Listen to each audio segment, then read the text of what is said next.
De mbola mamerina indray ny fiarahabanantsika eto an-tokantrano tonga amin'ny fotoana izay azontsika miroso amin'ny fampianarana antsika. Larana fahatelo amby roapolo ny fampianarantsika indray ny amin'ny teny io ity. Miarabantsika rehetra an-tokantrano izay manaraka sy manjo ny fampianarana. Ny lohateny fampianarantsika indray dia hoe ahoana moa no mahamarina an'ilay anarana hoe Yahosoa. Raha hanome fanaporom-fon'Andriamanitra indray tsika fanamafisana ny efa nisy hatramin'izay ary ten'Andriamanitra ve izy dia mbola fanamafisana ihany koa zany anefa famerenana amintsika fa tena marina ary tsindriana mafy mba marina anazy izay anarana Yahosoa zany. Tena tsindriana ary tena izingizinina mihitsy hoe tena izay ny famarinana noho ny amin'izao antony resantsika izao indray dia araka mbola ny tenin'ny mpaminany eny dia andaontsika aloha ary hivavaka zany ho voninahitra tady efa Josoa. Apetrakintsika am-pelatanizy mianaka izao fampianarana izao entsika misy amboninahitra azy mandrakizay. Falibetsika tafoana indray amin'izao fampianarana larana fahatelo amby roapolo izao fiarahantsika indray miaraka amin'izay ady ianao ankehitriny. Tenako ihany koa dia mandroso tokantrano am-pifaliana raha soatsiketra samotainao soa zany. Averina ny lohateny hoe ahoana moa no mahamarina an'io anarana hoe Yahosoa io. Tsy dia lava fa tsotra kely ary ten'Andriamanitra ve izy amafisina kely koa zay satria efa nampianarina teo amin'ny larana faharoa amby roapolo n'Andriamanitra anazy fa tsindriana kely hoporifoana hatrany ny mamarina hoe tena misy io ary tena raha vao tsy misy io dia tsy marina ny soratra masina io. Ny soratra masina indray no tsy marina raha vao tsy misy Andriamanitra, raha vao tsy Andriamanitra Yahosoa dia tsy marina io. Soratra masina mihitsy ny tsy marina ary diso ohatrany amin'ny tenin'ny mpaminany. Fa tena marina daholo ny teny dia izay zao anaporifon'ny ambasadoriny Yahosoa sy ady aminareo zao. Arosika voalohany aloha hoe ahoana no mamarina ny anarana hoe Yahosoa. Satria ny antony mamarina an'io dia io irery ihany no anarana mahafaka amin'ny fahotana. Satria ny tenin'ilay zanak'Andriamanitra dia mazava be mihitsy ny teny aleoko ny tenin'ny mpaminany indray hoe io Andriamanitra io dia tsy mihaino ny mpanota. Izay ny lalàna voalohany indray izay raha ny mpaminany jerevantsika dia namoaka fanambarana ny mpaminany fa izy dia Andriamanitra dia tsy mihaino ny mpanota. Andao jerevantsika aloha zany izay Isaia 59:2 izay zany jerevantsika indray aloha ity hoe io Andriamanitra io dia efa nilaza fa tsy mihaino ny mpanota izy rera maina eo fotsiny anao zany mivavaka eo fa aleo tsy mivavaka rehefa mpanota satria tsisy Andriamanitra mihaino.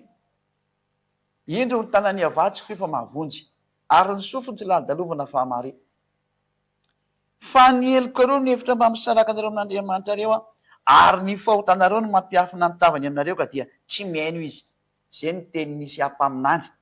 Mbola misy lehibe lavitra noho nisy ampaminany satria ity mpaminany anankiray ity indray dia sady mpaminany izy no Andriamanitra.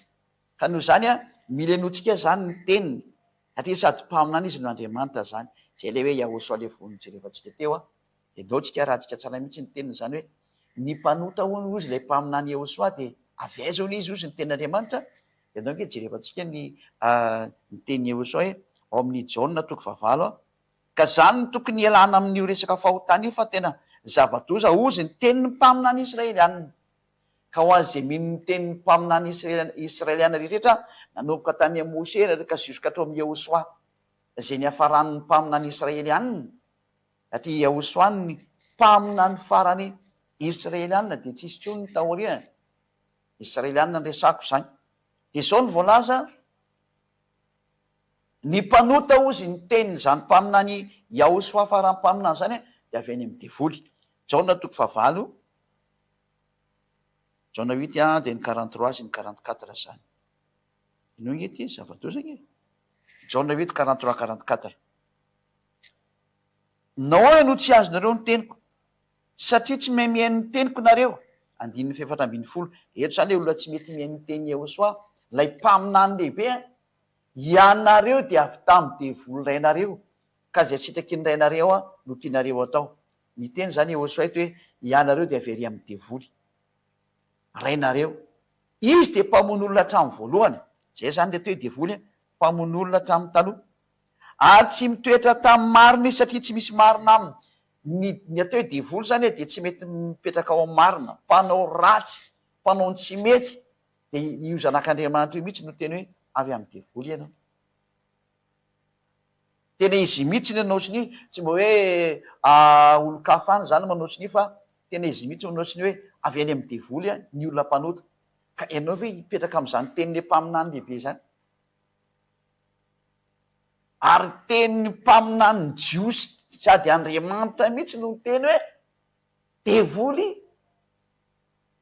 ny mpanao ratsy ny mpanota zany de devoly ary tsy mety mitoetra ao marina ka ny olona tsy mitoetra ao marina zany de olona mpanao ratsy ange ary rehefa mpanao ratsy zany de devoly ny dikan'izay zay na tonga ny mpianatra ihany koa teny ny Yahosoa mihitsy ny ara ny teny hoe aza manota intsony zay ny teny Yahosoa hoe aza manota intsony satria ratsy be zany ka raha venao zany ny manota de devoly ianao ny dikan'izay satria ilay zanak'Andriamanitra no teny hoe ny devoly ny mpanao ratsy zavadindritra mpanao ratsy izy ary raha mandainga izy de ny azy no lazainy satria mpandainga izy sady reninaingy zany hoe ny olona zanaka-devoly zany de mpandaingy ary tena mpiteny laingy sady mpanao ny ratsy mazava be ny teny le zanak'Andriamanitra io ka izay no tonga nateny taminao hoe zavatra ratsy ange zany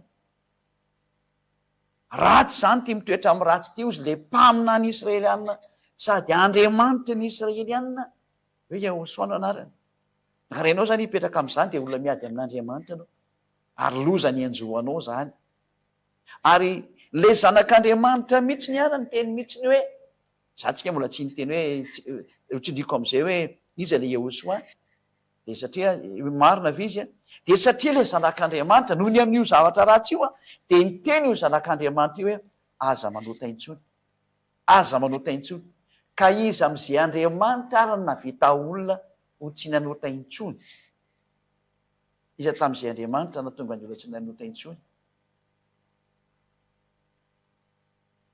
de tsy nisy navita an'izay afa-tsy Yahosoa rery ihany zay ny porofo fa marina io anaran'ny Yahosoa io marina io anaran'ny Yahosoa io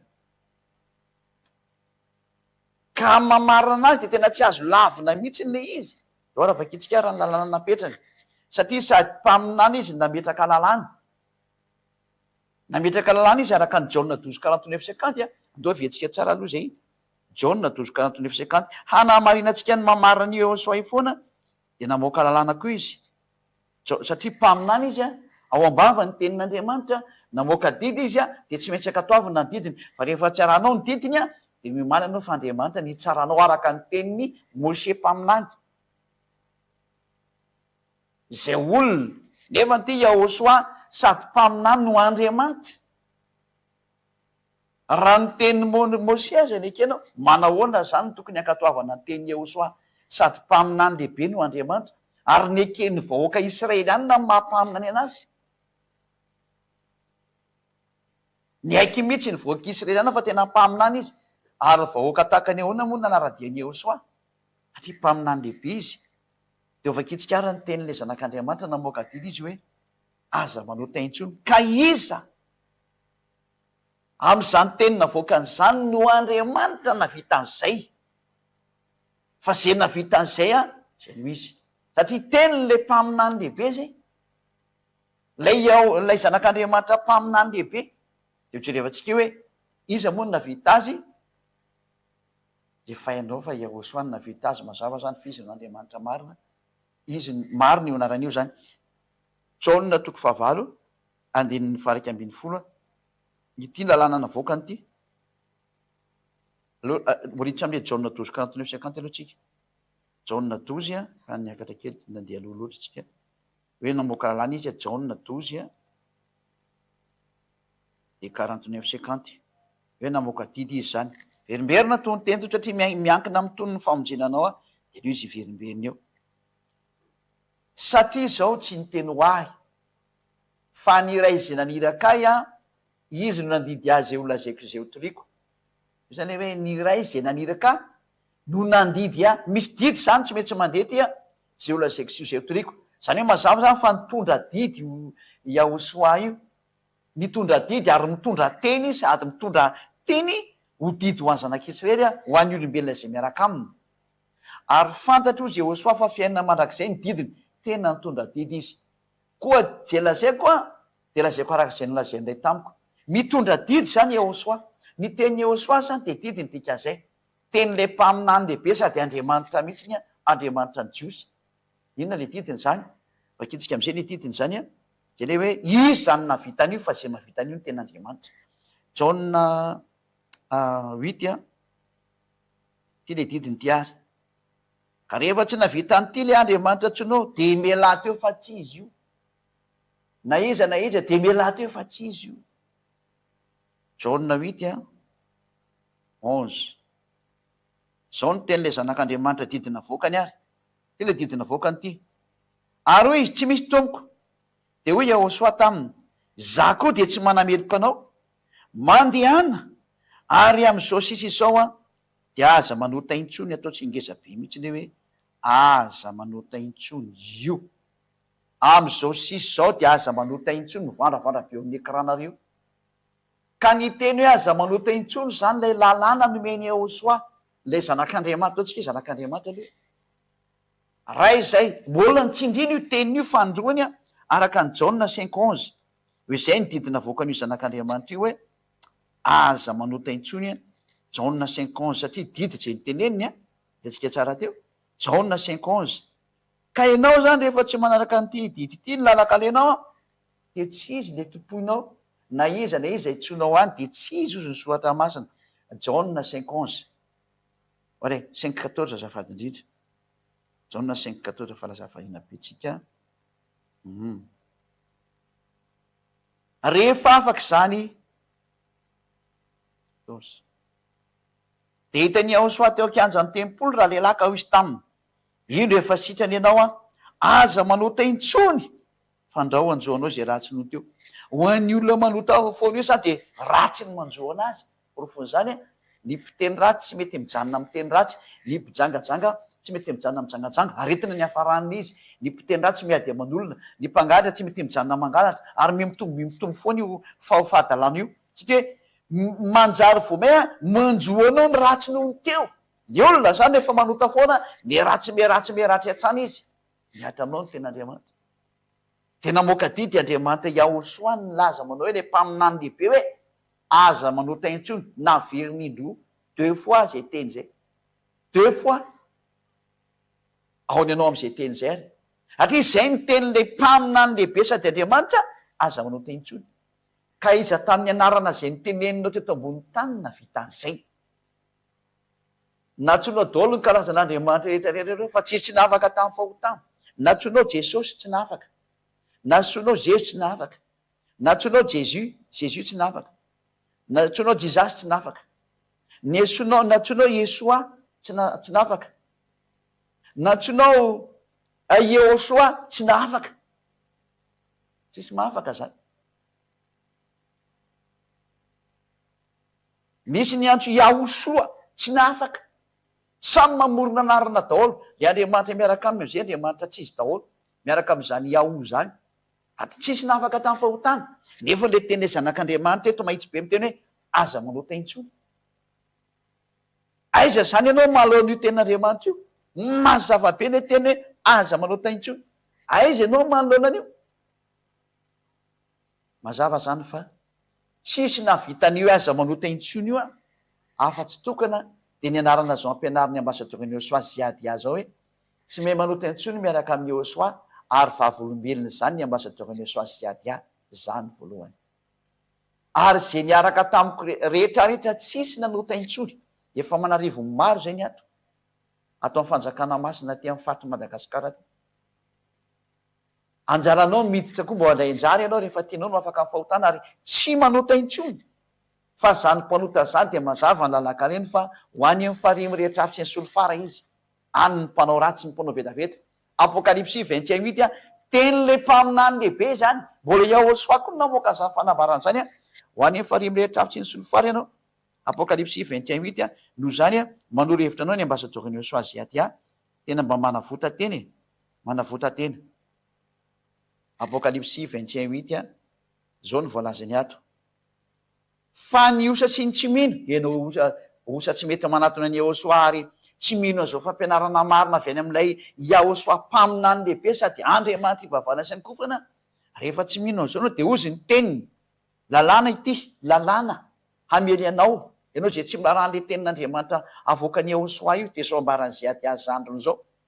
Fa ny osa sy ny tsy mino sy ny vetaveta sy ny mpamon'olona sy ny mpijangatsanga sy ny mpanao ratsy, any ny mpanao ratsy rehetra zany ianao mpanota sy mpanao tsy mety rehetrarehetra io sy ny mpanompo sampy sy ny mpandainga rehetra dia hanana ny anjarany eo anatin'ny faribo rehetra afy sy ny solofara. Zany ny fahafatesana faharoa miandry ianao amitandrema fa tenin'le mpaminany lehibe zany hoe eno tenin'ny mpaminany hoe ny mpanotany ka ho any amin'ny ely manaiky izany teny zany ange fivavahana silamo hoe manaiky an'io Ahosoa io mihitsy mantsy izy le zanak'Andriamanitra ny antony nataony azy fijaliana zay nataony diso moa le anarana fa manaiky an'io izy zay natsony be sy ny maro amin'ny anarana diso hoe Jésus nefa tsy izy Jésus nga iny navaka tamin'ny fahotana zany mafonao an'inony e fitahana daholo ny olona tamin'ny anarana diso iny saingy mba nafantatra ihany be sy ny maro fa tena mpaminany le niantony nataony azy fijaliana iny dia manitsy zay ady ah hoe Ahosoa no anarana satria zay niaraka tamin'ny Ahosoa rehetra zay nitiriny zay ady afaka amin'ny fahotana ary tsy mahay manota intsony.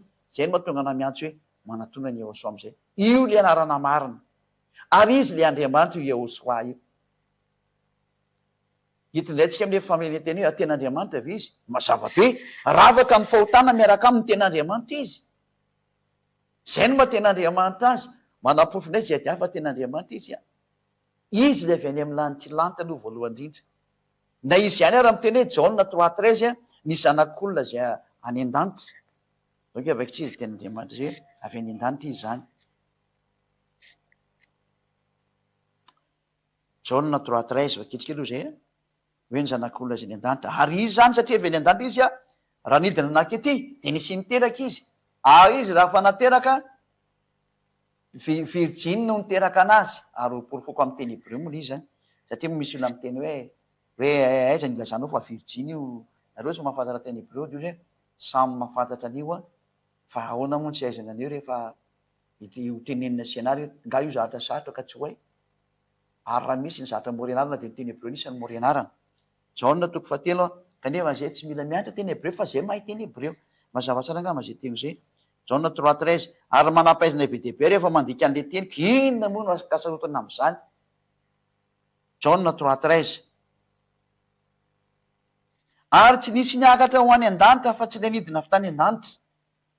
Anie tsy nisy olona niakatra zany any an-danitra nefa tsy nidina avy any dia ny zanak'olona zay any an-danitra nefa ilay zanak'olona amin'ny any an-danitra zany hoe manaporofo izy zany sady ety an-tany izy no any amin'ny lanitra lanitra ny dikan'izany. Mbola hazavaiko lalina moa reny fa mbola tsy androany aloha fa misy fanazavany hoe inona tonga anazy miteny an'io fa raha ianareo olombelona tsotra tsy mahay dika an'io zany nareo. Ny atao amin'ny Ahosoa rery ihany nefa mahay an'io satria fa nampianariko ny olona aty io dia hainy zareo ny dika an'io hoe zao ny dika an'io ary mazava be mihitsy le dika fa tsy sarotra zany. Fa ho an'ny olona tsy maniry no any amin'ny lanitra lanitra tsy misy fantany zany io ary tsy hohainy novenovy fa zay miaraka amin'ny Ahosoa ny afantatra an'izany ka zany ny antsoina antsika hoe verena amin'ny Ahosoa. Ka io Ahosoa io satria efa hitantsika fa marina izy satria zay miaraka taminy dia afaka amin'ny fahotana dia io Ahosoa io dia lazaiko anao fa nateraka vehivavy izy ingaitsika avy andray aloha nateraka vehivavy izy satria tsy ho afaka miditra eto moa raha tsy nateraka vehivavy ary vehivavy Virgine. Tsindriko am'izay vehivavy Virgine napetraka tsara mihitsy ny vehivavy Virgine niteraka anazy araka ny Isaia 7:14 no afaka hitrendray zay Isaia 7:14 izy ny olona hoe tena tsy mahay ninina fampianara kely ianao teny Hébreu izy tena mahay be mihitsy ny fahazamanao an'izany fa matoa ary izy io vova be dia be na ny Hébreu rehefa tsy nahay anazy fa zay mahay anazy satria porofo afaka amin'ny fahotana zay niaraka taminy ka zay mahafaka amin'ny fahotana ihany ny ten'Andriamanitra. Aza miditra ny ankoatran'izay fa afaka miteny daholo anie ny devoly ny devoly anie afaka mamorona anarana be dia be ary mahafinaritra anazy mihitsy ny hoe hanome anarana anao be dia be amin'izay anao dia diso adresy diso lalana taka ny masinina midira fa ny ahafantaranao fa maro ny io Andriamanitra ntsony io dia zay mahafaka amin'ny fahotana irery ihany. Ina moa ny antony vavahana raha tsy hanalanao amin'ny fahotana azy ka rehefa Andriamanitra tsy mahafaka amin'ny fahotana fa mitondra anao makany amin'ny fanaovan-dratsy miala teo fa tsy izy io na inona navoakan'io na nanao fikaroana tamin'ny teny Hébreu na nanao ina anao lazaiko anao fa ny teny ampianaran'ny zay ady ay dia tsy vokatry ny fikaroana fa vokatry ny fahamarihana avy any amin'ny lanitra lanitra mihitsy avy any ny ainga ny teny zao tonga ety aminareo zao ka tsy fikaroana ny any zay ady fa fanambarana marina avy any amin'ny lanitra lanitra. Porofon'izany afaka mifahotana sy nanaraka an'ilay anarany hoe Yahosoanto izy aty ale Andriamanitra rehetra hoe Yahava. Afaka mifahotana ary tsisy resaka nanakana mihitsy zany nankely aza. Ka raha tena ireo no ny amin'ny fikaronako nareo no tekariko any. Ny fahamarinana zany tsy karona fa tonga midina avy amin'Andriamanitra zany. Fa raha avy anao no ikariko an'izany, devoly koa nge manodina an'io e. Tsy mahay mikaroka noho ny devoly ianao ary moramora amin'ny devoly manodina ny sainao dia any amintsika ianao mandeha. Fa ny ambassadeur ny Yahosoa tsy mba nikaroka fa nilaza marina. Ka rehefa nilaza marina ny ambassadeur ny Yahosoa hoe Yahosoa ilay zanak'Andriamanitra marina ary Yahava ilay dadany afaka mifahotana ny olona rehetrarehetra. Ka rehefa afaka mifahotana ny olona rehetrarehetra, teny Hebreo nge ilay anarany hoe Yahosoa e. Ary teny Hebreo nge ilay anarany hoe Yahava e. Ka inona no mbola tadiavanao zavatra hafa? Samy teny Hebreo, ny anizany nanafaka tamin'ny fahotana. Anarana avezany nafaka tamin'ny fahotana. Ny anarana teny ambassadeur ny Yahosoa zay aty no nafaka olona tamin'ny fahotana ary nahatonga olona tsy mahay manota intsony. Ary zay mihitsy hoe tsy nitiavan'olona ny Yahosoa ilay tamin'ny fotoan'androny iny e. Ka ny alina ny jiosy fanjaranao ny mandinika sy mieritreritra hoe aleo miaraka amin'ny Yahosoa amin'izay e. Aleo miaraka amin'ny Yahosoa amin'izay. Ka ndaovaka itsika le hoe Isaia 7:14.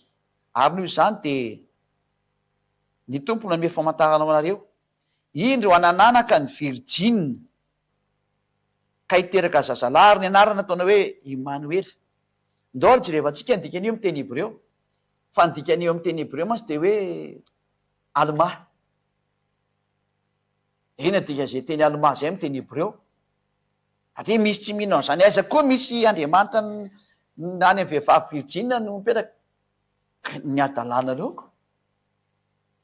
Nateraka Virjina izy no lalàna sy ny mpaminany. Ka ny mpaminany no teny an'izany Zao jereva antsika amin'ny teny Hebreo indrindra makitsika anazy. Ao amin'ny bokin'ny Sefer Torah-ny Jiosy araka ny voasoratra zareo Masoreta zany. Fetsika soratana aloha ty aloha zany avy any Masoreta izy io. Hébreu Masoretic texte io amin'ny sisiny à gauche io Hébreu Masoretic texte zay. Zany hoe avy any amin'ny texte Hébreu zany ty teny ty. Dia andao jereva antsika amin'izay ary atao amin'ny bokin'ny Isaia,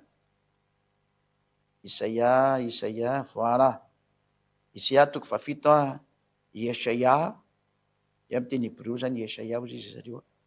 Dia vakitsika ny Isaia 7:14, inona ny vakin'izy io Isaia 7:14, voilà. Dia mamaky ny teny Hébreu atsika araka ny voalazan'ny soratra masina ato zao.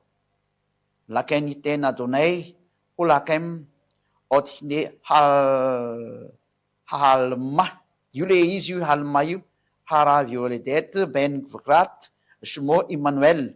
Ka tsika moa tsy hijery an'ilay zavatra lavabe fa ty alma ty satria io ny dikan'ilay teny hoe Virjine. Ka Virjine ve ny dikan'ity teny alma ty dia tia Hebrew Dictionary Lexicon Concordance zay. Hebrew Dictionary Lexicon Concordance zany hoe dictionnaire Hébreu mihitsy tia ao amin'ny lexicon mihitsy ny ary concordance ny fijerevana azy. Dia jerevantsika ny dikan'ny famakinan'ilay teny alma zay moa zany famakinan'io le alma io zany io izy io le teny Hébreu alma. Dia mamaky an'izany eto ny dikany zao ny dikan'izy io Virgin Yonguman. Aza mbola tanora kely zany vehivavy tanora kely zany. Ka mazava be mihitsy le teny eto hoe Virgin.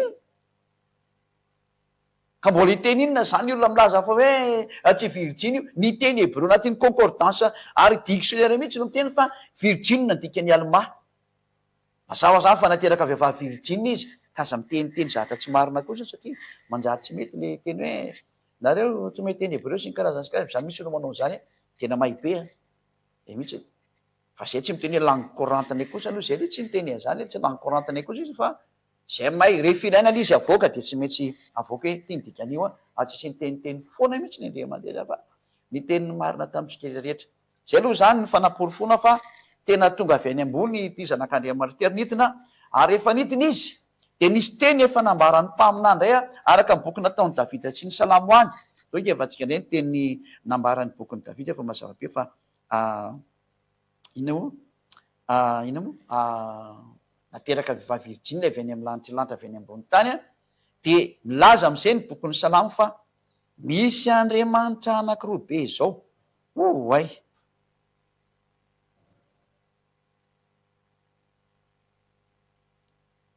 misy Andriamanitra anankiroa be zao ary hipetraka eo ambony seza fiandrianana le Andriamanitra zany. De izy indray le Andriamanitra anaporofindray zany eto hoe tena Andriamanitra Yehosoa. Tena Andriamanitra izy fa raha tsy misy Yehosoa de tsy marina ny soratra masina. Ary raha vao tsy Andriamanitra ivavahany Yehosoa de diso hatrany amin'ny Sefer Torah Jiosy, diso daholo ny hatrany amin'ny Sefer Torah. Tsisy marina ny soratra masina io raha vao tsy Andriamanitra Yehosoa. Raha vao tsy anankiroa ny Andriamanitra de diso ny soratra masina. Nanomboka tany amin'ny soratra masina ampianarin'io Iayavah io zay nentin'ny Mose diso daholo raha vao tsy Andriamanitra Yehosoa. Atsika rejery zay teny zay ao bokin'ny Salamo 45 hoe manizigizina be ny ambasadorina so hoe raha vao tsy Andriamanitra Yehosoa de diso ny soratra masina. Ny soratra masina mihitsy ny diso. Salamo 45 6-7 akitsikely ty Salamo 45 de mamaky nareo ny hatrany hoe fa inona zany teny zany hoe manizigizina ny ambasadorina so fa raha vao tsy Andriamanitra Yehosoa de diso ny soratra masina. Satria ny antony ato amin'ity teny ity de fa milaza sato fa roa no Andriamanitra ivavahana. Ka raha vao tsy anankiroa ny Andriamanitra ivavahana de fa tsy mety io zany e. Diso ny planina anao, diso ny lalakale anao. Zany no porofo fa tena Andriamanitra iny Yehosoa iny. Salamo 45 finifiny teny teo 6-7 voilà. Dao atsika jery Salamo 45 de 6-7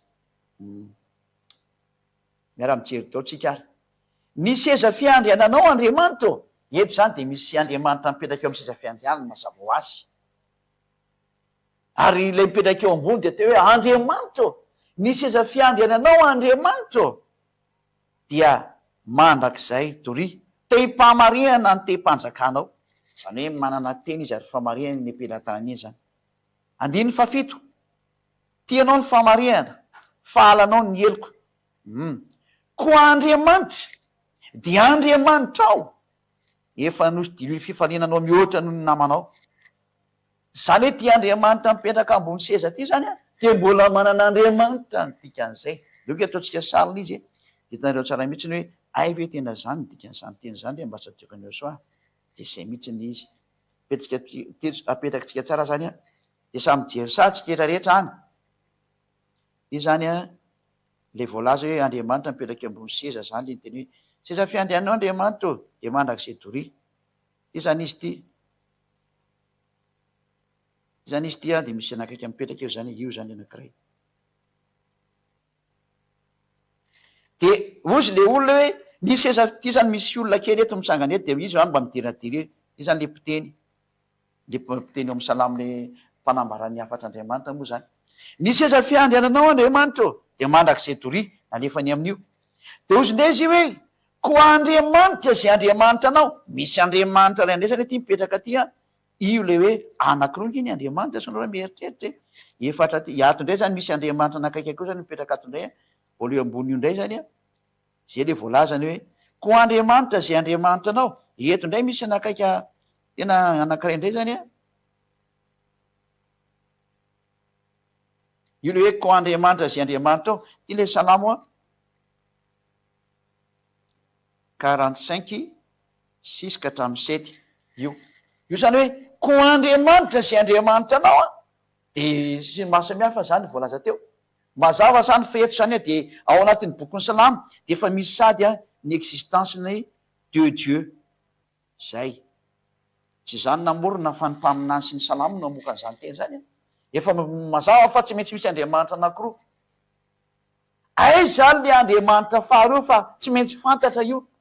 Efa haintsika moa zany fa io le Yehosoa mazava be fa le porofona araka ny soratra masina hojerevantsika raha ny fanteteran'io teny io ndray araka ny tenin'izy moa araka ny tenin'ny Yehosoa Yehosoa mihitsy ny vele mipetraka eo amin'ny seza fiandrianana satria hoe ny seza fiandriananao Andriamanitra mipetraka eo ambony seza fiandrianana ve Yehosoa lay mpaminany satria samy mpaminany aloha fa mpiteny io de ahoana ny tenen'ny mpaminany zany Yehosoa tena mitaingina teo ambony seza fiandrianana efa izy de vakitsika Matthieu 19:28 vakitsika ho voninahitra Yehosoa Matthieu 19:28 Matthieu 19:28 ny teny ve le zanak'Andriamanitra fa tena izy mihitsy ny mipetraka eo amin'ny seza fiandrianana aleo ndray valitsika ny teny Yehosoa le mpaminany lehibe Matthieu 19 28. Matthieu 19, 28. Fa hoy Yehosoa taminy, ty zany le Yehosoa le mpaminany lehibe sady Andriamanitra zany. Lazaiko aminareo tokoa fa rehefa mby amin'ny fanavaozana ka hipetraka amin'ny seza fiandrianan'ny voninahiny ny zanak'olona, zay. Io zany izy fa mipetraka amin'ny sezan'ny voninahiny sy na fiandrianana ny dikan'izany. De hoe ianareo koa zay nanaraka dia hipetraka amin'ny seza fiandrianana 12 ka hitsaran'ny firenena Israely. Ny Yehosoa moa zany dia hoe sezan'ny fiandrianan'ny voninahiny. Tena seza fiandrianany mihitsy ny azany arena feno voninahiny io. Zany hoe io zany le hoe ny seza fiandriananao Andriamanitra io. Dia irahantsika ilay fa Yehosoa le Andriamanitra le nitenenina hoe Andriamanitra izy sady mpaminany. Dia eto nefa ny Yehosoa miteny hoe za mipetraka eo amin'ny seza fiandrianako. Mazava be fa tsy niteniteny foana akory ny teny salamo, fa tena Yehosoa le niteneny, satria fanambarana avy any amin'ny boky salamo izy ary no amarin'ny Yehosoa izy hoe mipetraka eo amin'ny seza fiandrianako aho. Mazava be mihitsy zany. Mbola apitsika indray ty teny anankiray ty ao amin'ny salamo. Mbola misy bokin'ny salamo vakitsika salamo 110 1. Salamo 110 1. Ino ndraiky ity? Ary avaranantsika ny teniny androany salamo 110 1. Manapirofo amintsika hoe tena tsy azo idivirana ny famarinana ny teny, fa na ianao miditra makany amin'ilay famarinana, ianao tsy hiditra dirimo zany sitrapona manokana dia tsy hiditra amin'izay. Salamo nataony Davida. Dinay salamo. Saika Davida moa manao salamo be dia be fa misy hafa koa fa samy zareo efa samy mpaminany tena matetika mandoratra ao. Salamo nataony Davida, izao no lazainy efa amin'ny tompoko. Le tompo ty zany Yehosoa io. Mipetray eo an-tanako ankavanana, ambara-panaoko ny fahavalonao fitera-tongotra ao. Zany hoe eo zany le dada Iava mipetraka eo, dia eto amin'ny ankavanako aloha izy mipetraha. Iza zany lay nipetraka teo ankavanan'Andriamanitra indray? Tsy mbola nisy olona sany teny an'izany misy eto ambony tany. Na iza afa-tsy io Yehosoa zanak'Andriamanitra sady mpaminany lehibe io indray. Mbola io no teny an'izay, zany hoe tena mipetraka araka ny tenin'Andriamanitra izy hoe eo ankavanan'Andriamanitra mihitsy Andriamanitra izy ny dikan'izay. Miara milahatra amin'Andriamanitra izy ny dikan'izany hoe mipetraha eo ankavanako anao. Araka ny tenin'Andriamanitra hoe ny seza fiandriananao Andriamanitra dia mandrakizay toria. Sady Andriamanitra izy no manan'Andriamanitra ho amboniny. Zay le zanak'Andriamanitra hoe Yehosoa roa be zao ny Andriamanitra. Io rehefa aketsika indray zay teny zay araka ny boky voalaza amin'ny bokin'ny Matthieu 26:64. Matthieu 26:64.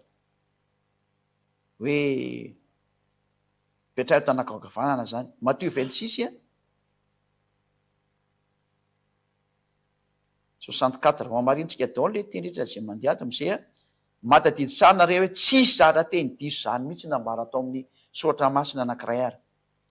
Hoy Yehosoa taminy, voalazanao ary koa lazaiko aminareo hatramin'izao dia ho hitanareo ny zanak'olona mipetraka eo amin'ny tanan'ankavanan'ny hery sy avy eo amin'ny rahony lanitra.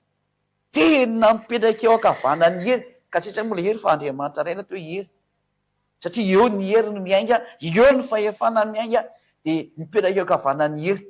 Voapirofo mihitsy zany fa Yehosoa le ary amin'ny bokin'ny salamo 110 1 hoe mipetray eo tanako ankavana. Dia namanila Yehosoa mpaminany lehibe sady Andriamanitra hoe zangely le mipetraka eo tsy azo nolaviny zany fa teny mpaminany zany, ary teny le Andriamanitra marina zany, tsy azo nolavina ntsony. Zay na tonga antsika teny hoe andao jerevana hoe inona moa zany tena hevitra n'ity mpaminany ity, efa henonareo le izy. Tsy azo lavina zany zay ho an'izay hitra ny aina. Amarana antsika ny teny zany dia nitoko sy andininy farany araka amin'ny boky amin'ny Marka 14:62. Marka 14:62 jevantsika efa aketsika ny tenin'Andriamanitra araka ny teny ato. Marka 14:62 14:62. Fanamafisana fotsiny moa zany famerenana hoe vavolombelona ny tenany be dia be ny amin'izany resaka zany. Marka 14:62 dia zao ny voalaza. Ary hoy izy, ahoy Yehosoa, izaho no izy, ary ho hitanareo ny zanak'olona mipetraka eo ankavanan'ny hery sady avy eo amin'ny rahony lanitra. Fanamafisana ny lehibe hoe tena vavolombelona roa ny arahanteny fa Yehosoa nanao an'izany fanambarana zany hoe mipetraka eo ankavanan'ny hery izy ary mbola ho avy eo amin'ny rahony lanitra. Dia efa mimany ianao zany fa le mpaminany lehibe sady Andriamanitra no miteny mbola ho avy eo hiverina eo Zay ny anton'izao fampianaranao menanao satria ho avy izy ary mielo lalana anazy ady a mielo lalana ny ahoso azy ady a miomany ianao fa tsy misy tanteraka ny teny le mpaminany lehibe sady Andriamanitra